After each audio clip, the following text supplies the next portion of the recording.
வணக்கம். நான் முரளிதரன். இது சோல் சக்தி தமிழ் சேனல். நிறைய பேர் இந்த போதைக்கு அடிமையாக இருப்பாங்க இல்லையா?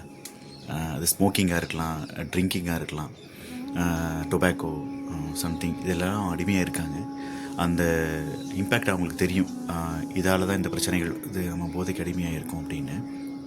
நிறைய பேர்த்துக்கு தெரியாத ஒரு போதை இருக்குது. அதுக்கு பேர் உணவு போதை அப்படிங்கிறது. நிறைய பேர் இந்த உணவு போதையில் மாட்டிகிட்டு இருக்காங்க.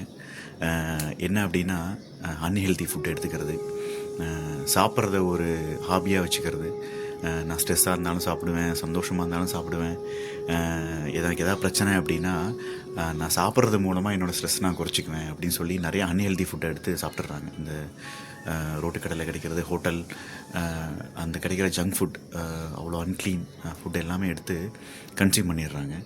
அதால் எவ்வளோ பாதிப்பு வருது அப்படின்னா, இந்த ஸ்மோக்கிங், ட்ரிங்கிங், டொபாக்கோ அது மாதிரி இந்த உணவு போதையும் ஒரு பயங்கரமான போதை தான்.